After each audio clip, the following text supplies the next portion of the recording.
সুপ্রিয় দর্শক, আপনারা দেখছেন এসপিএন বাংলা টিভি। দেখুন ও সাবস্ক্রাইব করুন এসপিএন বাংলা টিভি, দেশ ও মানুষের কথা বলে।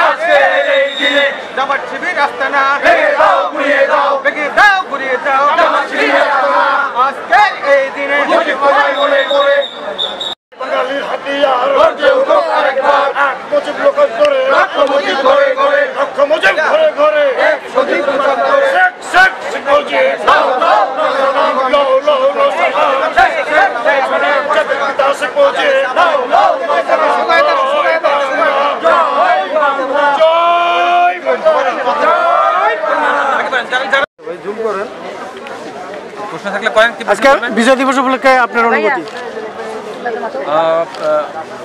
আজকে 16 ডিসেম্বর মহান বিজয় দিবস। এই মহান বিজয় দিবস উপলক্ষে বঙ্গবন্ধুর কন্যা মাননীয় প্রধানমন্ত্রী শেখ হাসিনার পক্ষ থেকে এবং বাংলাদেশ জননেত্রী শেখ হাসিনা পরিষদের পক্ষ থেকে আপনাদের সকলকে মহান বিজয় দিবস শুভেচ্ছা এবং অভিনন্দন জানাচ্ছি।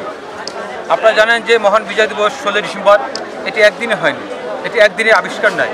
দীর্ঘ 24 বছর জাতির পিতা বঙ্গবন্ধু শেখ মুজিবুর রহমান নেতৃত্ব দেওয়ার পরে চূড়ান্ত যুদ্ধ 1971 সালের 7 মার্চ বঙ্গবন্ধু শরৎ উদ্যানে দাঁড়িয়ে বলেছিলেন, এবারে সংগ্রাম আমাদের মুক্তির সংগ্রাম, এবারে সংগ্রাম আমাদের স্বাধীনতা সংগ্রাম।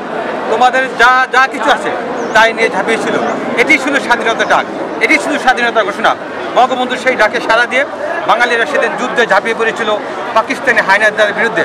আপনারা সকলে জানেন যে পৃথিবীর কোনো ইতিহাসই নেই যে 9 মাসে কোনো রাষ্ট্র স্বাধীন হয়েছে, এটি কিন্তু বাংলাদেশ হয়েছে। এই বাংলাদেশ 9 মাসে স্বাধীন করতে গিয়ে আমাদের 30 লক্ষ শহীদ মুক্তিযোদ্ধারা শহীদ হয়েছেন, 2 লক্ষ মা বোনের ইজ্জত হারিয়েছেন। এবং বঙ্গবন্ধুর তার জীবনের যৌবনের 12টি বছর 13টি বছর তিনি জেলে কাটিয়েছেন। এই স্বাধীনতার আন্দোলন করতে গিয়ে বঙ্গবন্ধুর পরিবার থেকে তিনি বিচ্ছিন্ন ছিলেন এবং বঙ্গবন্ধু যে স্বপ্ন নিয়ে বাংলাদেশ স্বাধীন করেছেন, আজকে তারই কন্যা সেই স্বপ্ন পূরণ করার জন্য এগিয়ে যাচ্ছেন। আপনি জানেন যে আজকে বাংলাদেশ মধ্যময় দেশ, আজকে বাংলাদেশ ডিজিটাল বাংলাদেশ, আজকে বাংলাদেশ পৃথিবীতে উন্নয়নশীল দেশ হিসাবে পৃথিবীতে পরিচিত লাভ করেছে। আজকে সারা পৃথিবীতে বাংলাদেশ একটি অর্থনীতি শক্তিশালী দেশ হিসাবে পরিচিত লাভ করেছে। আপনি জানেন যে সারা পৃথিবীতে কিন্তু আজকে মহামারী আকার ধারণ করেছে করোনা ভাইরাস। এই করোনা ভাইরাসের ভিতরে অনেক বড় বড় অর্থনীতির দেশ কিন্তু ধ্বংস হয়ে গেছে, কিন্তু শেখ হাসিনার নেতৃত্বে বঙ্গবন্ধুর কন্যার নেতৃত্বে বাংলাদেশের অর্থনীতি বিদ্যুৎ গতিতে এগিয়ে গেছে। এই মহান বিজয় দিবসে আপনাদেরকে আরও জানাতে চাই, বঙ্গবন্ধুর কন্যা জননেত্রী শেখ হাসিনা রাষ্ট্রীয় ক্ষমতা আসার পর বাংলাদেশকে আমরা কলঙ্কিত মুক্ত করেছি বঙ্গবন্ধু হত্যার রায়ের মাধ্যমে।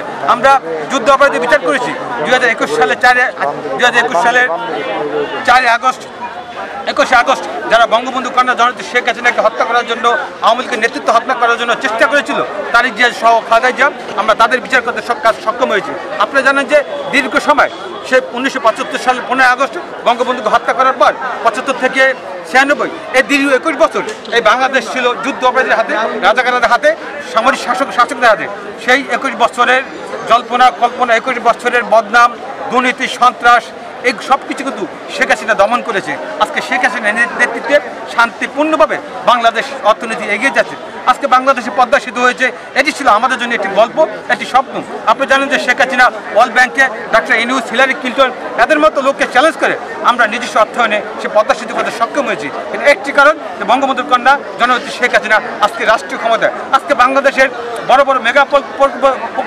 বড় মেগা প্রকল্পগুলো এগিয়ে যাচ্ছে, এর কারণ শেখ হাসিনার নেতৃত্বে। আমাদের মেট্রো রেল, উড়াল সেতু, ফ্লাইওভার, আপনি জানেন যে আজকে আমাদের পায়রা বন্দর হচ্ছে, আমাদের পারমাণবিক বিদ্যুৎ কেন্দ্র হচ্ছে, যেখানে বিএনপি সরকারের আমলে বিদ্যুতের জন্য মানুষ হাহাকার করেছে। আপনারা জানেন যে 2004 সালে 5 সালে বিদ্যুতের জন্য রোজার মাসে ভোর রাতে মানুষ মিছিলে নেমেছে, বিদ্যুৎ নেই। সেই বিদ্যুৎ তখন বিদ্যুৎ ছিল 3500 মেগাওয়াট বিদ্যুৎ। আজকে কিন্তু শেখ হাসিনার নেতৃত্বে প্রতিদিন প্রায় 20,000-এর উপরে মেগাওয়াট বিদ্যুৎ ঐক্যবদ্ধ হতে সক্ষম হয়েছে। এগুলো সবই সম্ভব হয়েছে শেখ হাসিনার নেতৃত্বে। আপনাদের মাধ্যমে আরও জানাতে চাই, যারা বঙ্গবন্ধুর ভাস্কর্যের বিরুদ্ধে বক্তব্য দিয়েছে, যারা বঙ্গবন্ধুর ভাস্কর্য ভাঙার উস্কানিমূলক বক্তব্য দিয়েছে, এটা কিন্তু স্বাধীনতার বিপক্ষে অবস্থান নিয়েছে। বঙ্গবন্ধু মানে বাংলাদেশ, বাংলাদেশ মানে বঙ্গবন্ধু, বঙ্গবন্ধু মানে বাংলাদেশের সংবিধান, বঙ্গবন্ধু মানে বাংলাদেশের মানচিত্র, বঙ্গবন্ধু মানে আমার সোনার বাংলা, আমি তোমায় ভালোবাসি, আমার জাতীয় সঙ্গীত, আমার জাতীয় পতাকা লাল সবুজ।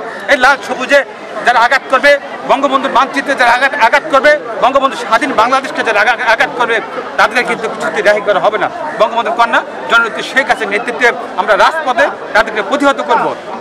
ইতিমধ্যেই স্বরাষ্ট্র মন্ত্রণালয় তাদের বিরুদ্ধে ব্যবস্থা নিয়েছে।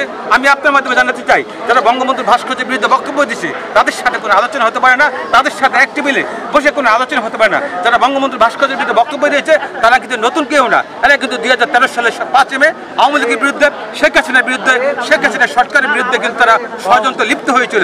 তারাই আজকে উস্কানিমূলক বক্তব্য দিয়ে শেখ হাসিনার উন্নয়নকে বাধাগ্রস্ত করতে চায়। আপনার মাধ্যমে আরও জানাতে চাই, এই সরকার আমলে, আওয়ামী লীগ সরকার আমলে অন্যায় করে কোনো মনোবাদী শক্তি, কোনো পাকিস্তানি শক্তি এই বাংলাদেশের মাটিতে স্থির পাবে না। এটা হোক আজকে এই মহান বিজয় দিবসের আমাদের অঙ্গীকার। জয় বাংলা, জয় বঙ্গবন্ধু।